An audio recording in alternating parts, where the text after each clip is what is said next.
The Guild is Maximum Lawyers' community of legal entrepreneurs who are taking their businesses and lives to the next level. As a Guild member, you'll build relationships, be held accountable, and learn strategies specifically designed to get you unstuck and accelerate your plan for growth. Members are also granted exclusive access to masterminds hosted around the country. Our next event is coming up, and we're heading to Scottsdale, Arizona. There's something truly magical about the power of these in-person connections where real-time breakthroughs happen. Picture this. You're surrounded by like-minded law firm owners tackling your business and mindset challenges together. The energy is electric, the insights are transformative, and the results are game-changing. Investing in yourself is the best decision you'll ever make. The knowledge, strategies, and breakthroughs you'll gain are priceless assets that will supercharge your practice and propel you forward. Join the Guild and secure your ticket to Scottsdale at the best possible price by visiting maxlawevents.com. In today's episode, we're sharing a presentation from MaxLawCon 2021. Keep listening to hear Bill Umansky as we share his talk, Resilience in Uncertain Times. You can also head to the Maximum Lawyer YouTube channel to watch the full video. Have you grabbed your ticket to this year's conference? If not, head to maxlawcon2022.com to get yours today. Now, to the episode. Run your law firm the right way. This is the Maximum Lawyer Podcast. Your hosts, Jim Hacking and Tyson Mutrux. Let's partner up and maximize your firm. Welcome to the show. So I'm going to start and I'm going to sit there. You see the little slide? Well, let me tell you something. And this is really, really important because I know that each of you came here to learn. But a lot of us, we're going to learn because you're in vision, right? And what David Freese said was totally correct. You got to know about vision before you operate on tactics. So I want to thank you for coming in because when you have vision versus marketing, we all want to make money, right? Do we all want to make money? Right. But you got to have some vision. So I got to tell you the truth. And I want to know the truth from you guys. Who here really detests liars? Raise your hand. Obvious question, right? Except, I'm a liar. And I hate them too. Which by definition means that there's been a period of time before I even gave this speech, I hated myself. But I had to come here and give you a speech about resiliency. So I would imagine who here does not own a law firm? Who here owns a law firm? You own a law firm, you're married to him, you own the law firm. And you could take it from him if you ever get divorced from him. But in the end, we're here about resiliency. So who here is resilient? Who's made comebacks? Right? Comebacks, that's an awesome word. However, I got to tell you, when Jim and Tyson asked me to give this speech, I was in no place to come here to give it. And I say this with full sincerity because I am a liar. And the person I've lied to most, really, is myself. And why did I lie to myself? Because I had developed an ego that was so large that I thought I was the most resilient mofo. I'm not going to curse because I'm not allowed to curse, Jim. I curse in front of Jim's daughter. In this room or any other room, I was the most resilient motherfucker in this room. That's what I thought. But boy, I was really wrong about that. Horribly wrong. Who here has experienced pain or a condition or a medical condition that no matter what treatment you have, you can't seem to escape from? Anyone here? So you know what I mean. Right now today, I have right-sided sciatic pain. And it feels like, anyone have sciatic pain? A lot of ex-athletes here maybe. So it feels like a needle stabbing you in your buttocks. I didn't use the word ass. So stabbing you in the ass and running down your leg into your feet. It's the kind of pain that chases you down. Chases you when you work, chases you when you play. In my case, even chases you down when you sleep. It's some serious pain. So I didn't want to come here today. When I was asked to write this speech, I was supposed to give it 2 years ago before COVID or a year ago, and I was ready. My speech was, resiliency, get the fuck up. I lost the speech. And I had to sit there and write it, I swear to you, like I didn't know what to say. And I didn't want to come here and give you some pity-laden speech about resiliency. So it was really, really tough coming here, actually. And I can tell you that when I was going to write this speech, I had nothing to say, but I also was in a place in my mind that was very, very dark. I had really, really bad thoughts that if I couldn't escape the pain that I'm in actually right now, that I would do something to release myself from that pain. It was a brief thought, but it was a thought long enough that scared the shit out of me. Because I wanted to do one last thing. One last thing. Those of you who know me know I love to travel. I wanted to escape to another country and do one final act of selfishness so that I could escape everyone, everything, and yes, I'm married, I have 2 children, and everyone. I was done with being resilient. I was fucking done with the comeback. So they still asked me to come here and give you a speech. And I know that each of us, since you're in here and want vision about resiliency, I think it is important for us to go through some stories because I think you can learn about some comebacks and about resiliency. So who here has had a business failure where you invested a ton of money and lost almost all of it, putting your family or your business at risk? Anyone? Yeah, you're entrepreneurs. You know the crushing nature of defeat when you lose. It crushes your soul. So you made a decision that you threw money away, right? You threw money away. I did the same thing. This conference is sponsored by Filevine. I don't know if Ryan is here. He's flying in late. He's the CEO of Filevine. A cool dude, actually. But I had tasked my team to get an intake system in CRM. Now, you got to remember, there's a lot of young lawyers out there, right? And I'm old, and I'm sitting there using, can I say it? Yes, I'll say it. Time Matters, a program that's 25 years old. While I'm sitting there with young lawyers who are doing fancy things with intake and all that junk. So I tasked my team, we had a leadership team. We interviewed 17 companies, Filevine, Practice Panther, just my case, go through all of it. Every time my team reported back to me and said, Bill, this is not going to do what you want it to do. So I had a brilliant idea. I decided I would create my own software. I had never vetted the idea. I never talked to anyone. I never talked to a salesman. I should have talked to Ryan Anderson. Never did it. That's all I thought was, I'll create something better than all of them. I'll reduce employee costs. Man, at the time I was so selfish. I'll fire employees. They'll do it automated. Everything be automated. And then I'll sell it across the nation. So I tasked my COO, current CEO, Winnie Page, and I hired American developers. It's mistake one, because they were very, very expensive. And for the next 2 years, we toiled and built out an intake system and a CRM on a platform called Runsala, right, Jay? So I noticed week after week, we would start, making progress, building out this software, try to download it. There was no app. And I was having lots of problems because I realized that every time we took a step forward, there was going to be definitely 3 steps back. Some days, 4 steps. And I was spending money like it was going out of style.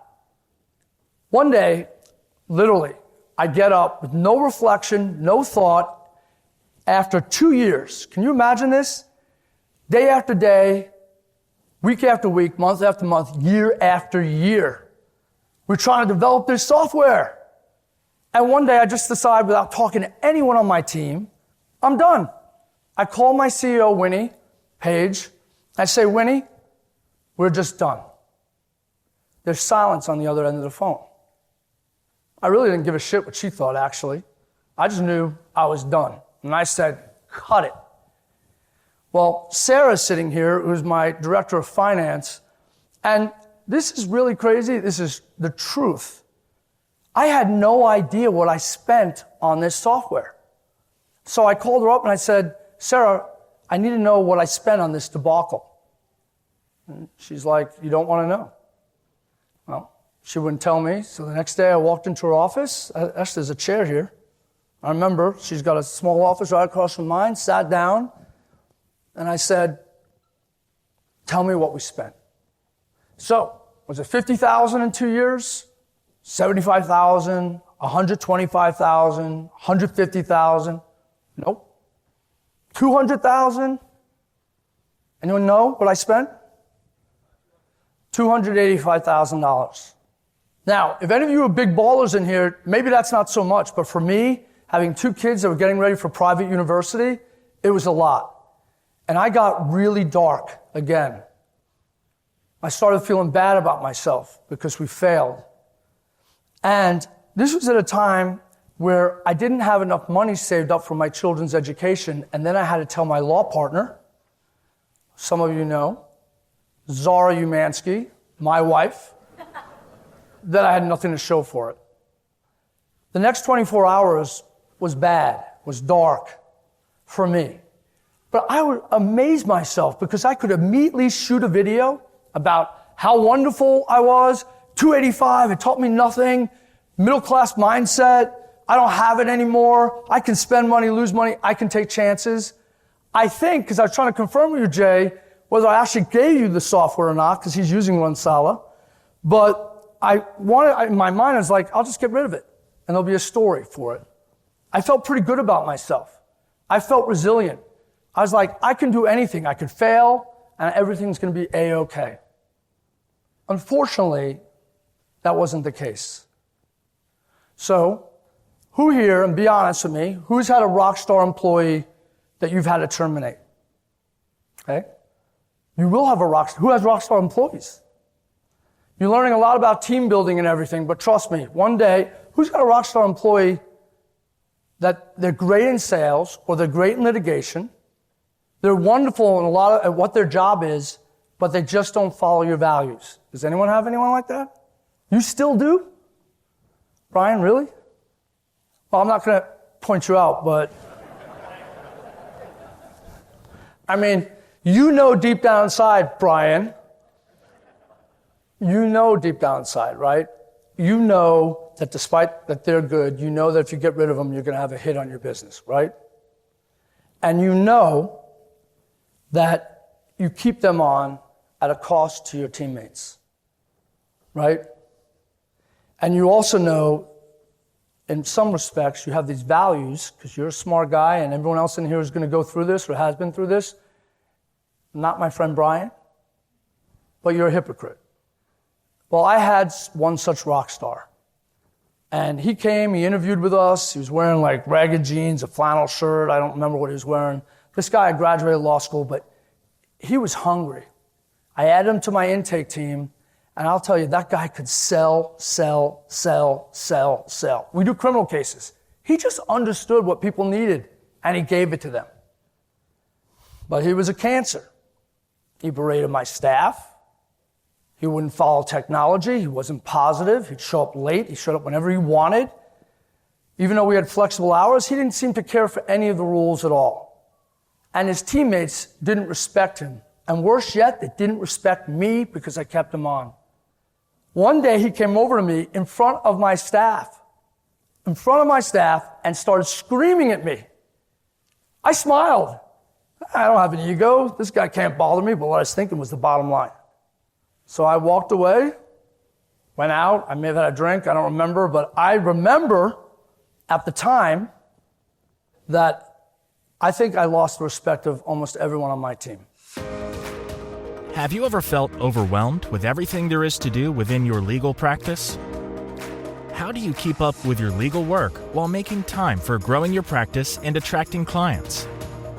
Do important things like deadlines and even your family fall through the cracks? This is why you should join us at the #1 conference for legal entrepreneurs, Max LawCon. We're going to be focused on helping practices scale and bringing calm to the order. This conference is curated in order to accelerate your implementation. Based on where you are in your legal practice, we're going to help you identify exactly what is most important right now.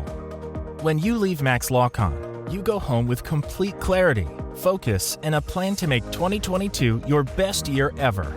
And not only your best year in terms of revenue, but your best year in terms of time. Time back with your family. More time to do the work that is in your zone of genius. Only taking the clients that you like. And more money in your pocket. It's all at the Maximum Lawyer Conference.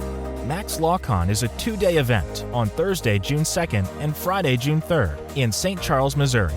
Seats are filling fast. Grab yours today at www.maxlawcon2022.com. So, I was listening to a Gary Vee video one day, and I decided, you ever see Gary Vee? He's like, hey, you've got a cancer in your office, get rid of him. Next day, without thought, fired him. The last straw for him was he had actually told a 17-year employee of mine, he was screaming at her because she was trying to get him to adapt to our new software that I failed. I think I just at that time lost it. And I told him, get the fuck out. I think I said it twice. Get the fuck out of my office. And with that one decision, and we're a 7-figure firm, I'm not bragging because I can't seem like Greg Goldenfarb to get to 8 figures yet. You should listen to that dude. But that's a lot of money because we're not just a single 7-figure firm, but we had a 20 to 25, maybe a 30% drop in income almost immediately. Now I'm starting to panic big time. How do I replace this guy? My other sales team were good, but not as hungry as this guy.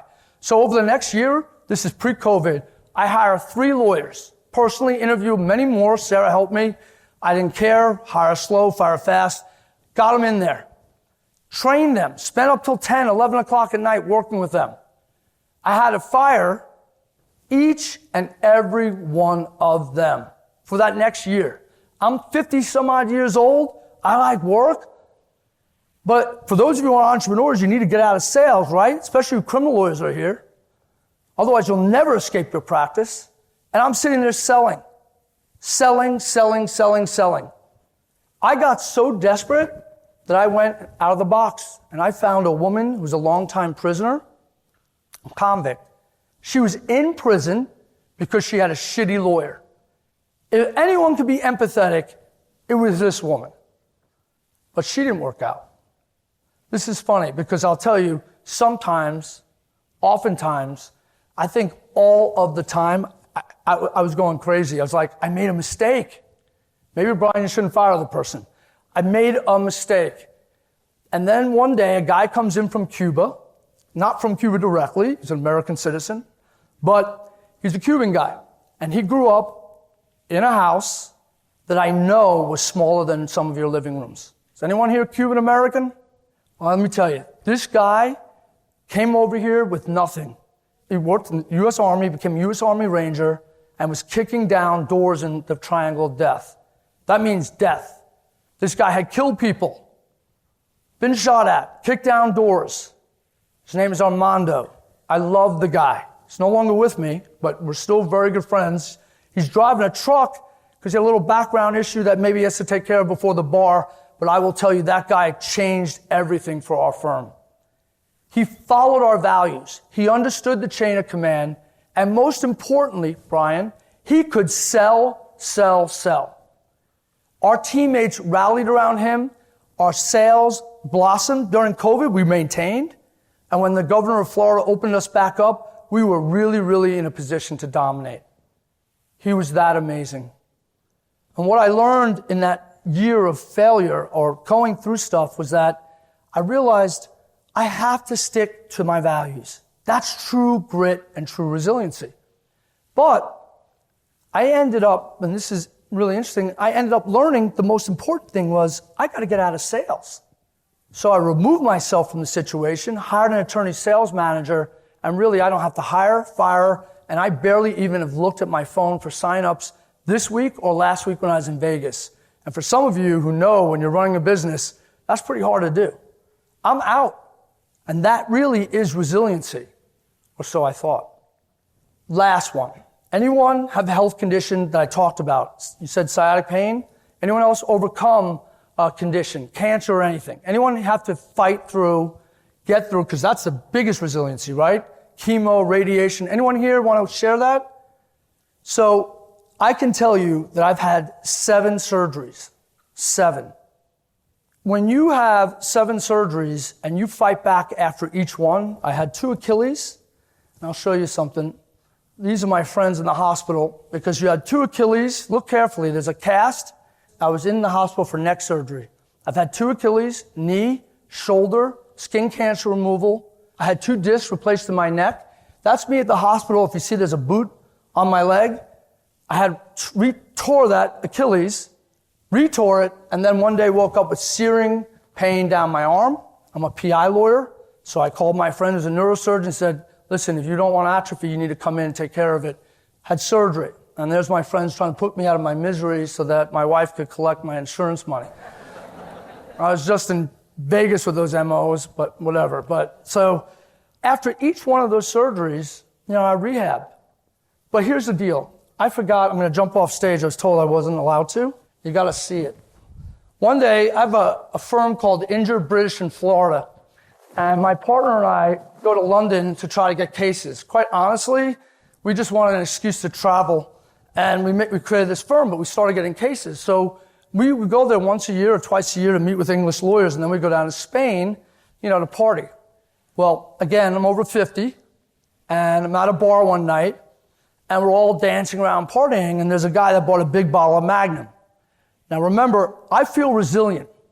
The trajectory is here for me. Anything I can do, I'm going to overcome. So like an idiot, I sit there and buy a bottle of Magnum champagne. I'm shaking it. My idea is I'm going to spray it on everyone on the dance floor. Let's get idiot. I jump on the bar and I jump down. I probably shouldn't have done that. And I could feel something really, you have sciatic pain, right? You just feel it. And I was like this. There's a bunch of young people around dancing. I'm like, this just doesn't feel right. The next day, and this is why I brought this, I think that picture is hard to see. So I'm at Nicky Beach Club in Spain. We're sitting on day beds, drinking, and I'm wearing this shirt and this Speedos. I hear a scream, and some German lady saying, help.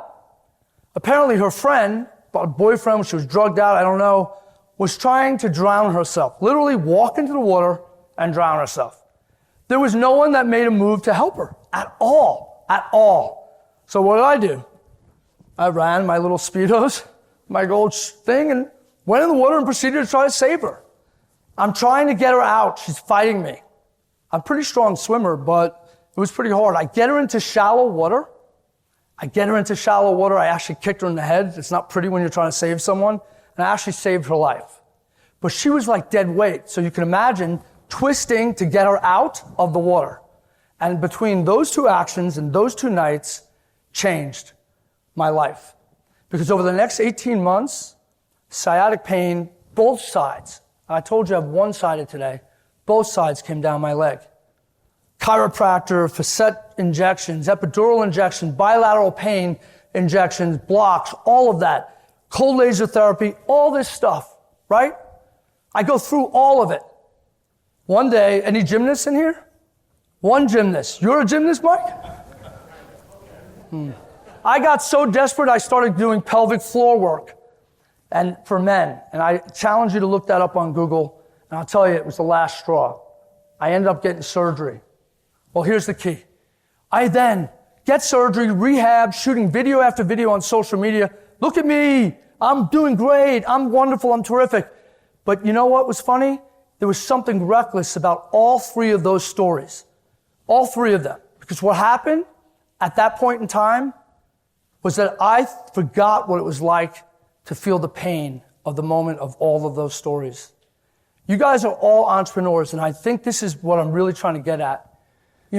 I thought that I could overcome every single thing thrown at me.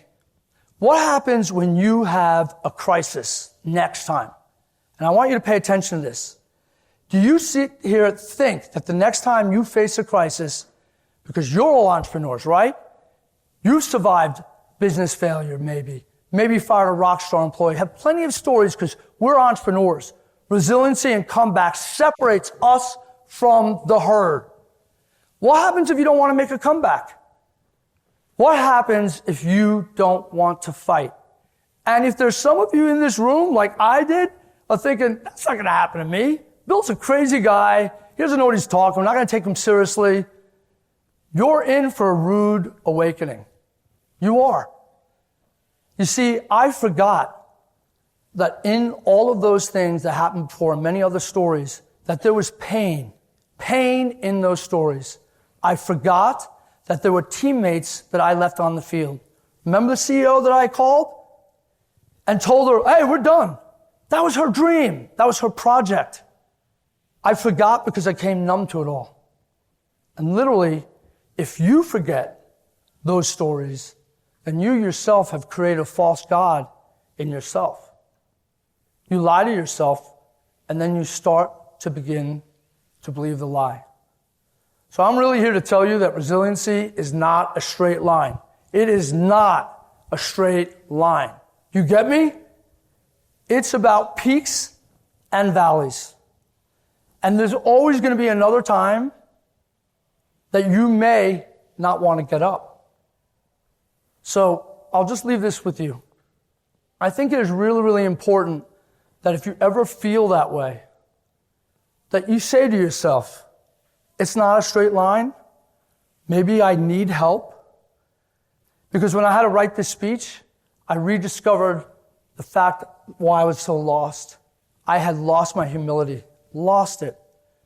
And I realized that in all of that, and I'm in pain today and I'm a different attitude about it, I need help. So I get that help. Help of friends, hugs, love, all of that. It's helpful. I feel much more vulnerable today than I ever have before. And you guys will never have to go through this again because you'll realize what I never realized, that resiliency isn't a straight line. So I'm going to end this by telling you, and I got to tell you, I'm an old school guy because I was going to have you text the Lawman. If you want to screen this and follow our videos on mindset stuff, if you want to listen to our podcast, The Lawman's Lounge, that my co-host Jeff Elhofer, who does a better job than me, produces it and gets us on, please do. But more importantly, if you are suffering a business failure, and I'm telling you, there are people now there for me, I pick up the phone and call them, take my cell phone down. Because if you ever go through a dark space like I did, you don't want to tell anyone else, you don't want to talk about it, you don't need to lie to other people, and you don't need to lie to yourself anymore. Because I want to be here, and I mean that. I will be here for each and every one of you that texts me. Don't call me, but text me. Because we've all been there, and it's tough. So thank you guys. Thanks for listening to the Maximum Lawyer Podcast. To stay in contact with your host and to access more content, go to MaximumLawyer.com. Have a great week and catch you next time.